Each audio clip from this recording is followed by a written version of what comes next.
వైశాఖ పురాణం 17వ అధ్యాయము యమదుంహక నిరూపణము. నారదుడు అంబరీషునితో నీట్లు పలికెను. శృతకీర్తి మహారాజునకు శృతదేవుడు తరువాతి కథనిట్లు వివరించెను. వాయువు చేసిన యుపచారముల వలన ఊరడింపు వలన కొంత తేరుకున్న యముడు బ్రహ్మనుద్దేశించి ఇట్లు పలికెను. స్వామి, సర్వలోకపితామహ బ్రహ్మ, నా మాటను వినుము. నేను నా కర్తవ్యమును నిర్వహింపకుండా నివారింపబడితిని. నేను చేయవలసిన పనిని చేయలేకపోవుటను మరణము కంటే ఎక్కువ బాధాకరమని తలచిచున్నను. సర్వసృష్టి విధాయక వినుము. ఆజ్ఞను పొందిన అధికారి తనకు రావలసిన జీతమును తీసుకొనుచు చేయవలసిన కర్తవ్యమును చేయనిచో నతడు కొయ్యపురుగు మొదలగు జన్మములనందును.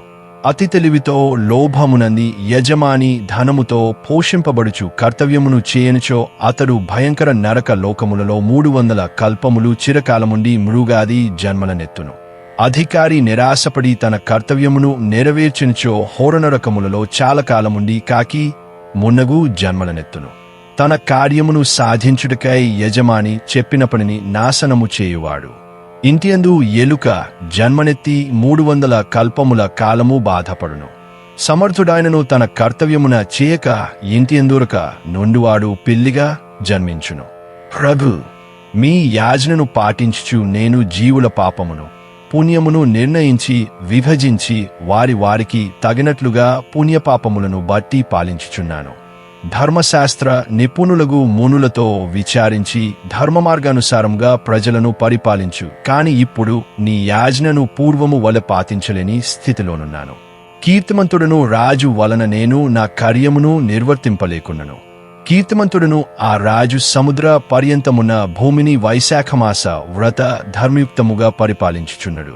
అన్ని ధర్మములను విడిచినవారు, తండ్రిని పూజింపనివారు, పెద్దలను గౌరవింపనివారు, తీర్థయాత్రలు మున్నగు మంచి పనులు చేయనివారు, యోగ సాంఖ్యములను విడిచినవారు, ప్రాణాయామము చేయనివాడు, హోమమును స్వాధ్యాయమును విడిచినవారు, మరింకను పెక్కు పాపములను చేసినవారు ఇటివారందరూ వైశాఖమాస వ్రత ధర్మములను పాటించి వారి తండ్రులు తాతలతోబాటు విష్ణులోకమును చేరుచున్నారు. వీరే కాదు, తండ్రులు తాతలు తల్లులు వీరును విష్ణులోకమును చేరుచున్నారు. వైశాఖ వ్రతము నాచరించిన వారి భార్య వైపు వారును తండ్రి వలన నితర స్త్రీలకు పుట్టినవారు వీరందరూ నేను వ్రాయించిన పాప పట్టికలోని యమ పాపములను తుడచివేయునట్లు చేసి విష్ణులోకమును చేరుచున్నారు. ఇట్టి దుంహకములను చూడగా నా తల పగిలిపోవుచున్నది. సామాన్యముగా ఒకడు చేసిన కర్మ ఆ ఒకనికే చెందును. దానివలన పుణ్యపాపములలో నేదో ఒకదానిని వాడనుభవించును. కాని వైశాఖమాస వ్రతము నొకడు చేసినచో అతడే కాక వాని తండ్రి వైపు వారు తల్లివైపు వారు మొత్తము 26 తరములవారు వారు చేసుకున్న పాపములను పోగొట్టుకొని విష్ణులోకము చేరుచున్నారు. వీరు కాక వైశాఖ వ్రతమును చేసిన వారి భార్యల వైపు వారును భర్తల వైపు వారును విష్ణులోకమును చేరుచున్నారు. ఈ వైశాఖ వ్రతమును చేసిన వారు ఎట్టివారైనను నన్ను కాదని కనీసము 21 తరముల వారితో విష్ణులోకమును చేరుచున్నారు. యజ్ఞయాగాదుల చేసిన వారును వైశాఖ వ్రతమును చేసిన వారి వలె విష్ణులోకమును చేరుటలేదు. తీర్థయాత్రలు, దానములు, తపములు, వ్రతములు ఎన్ని చేసిన వారైనను వైశాఖ వ్రతము చేసిన వారి వలె విష్ణులోకమును చేరుటలేదు. ప్రయాగ పుణ్యక్షేత్రమున పడువారు, యుద్ధమున మరణించినవారు, ధ్రువుపాతము చేసినవారు, కాశీక్షేత్రమున మరణించినవారు వీరెవరును వైశాఖ వ్రతము చేసినవారు పొందునంతటి పుణ్యమును పొందుటలేదు. అనగా ప్రయాగ క్షేత్రమున నదీ ప్రవాహమున దుమికి మరణించిన కోరిన కోరికలు తీరును అని యందురు.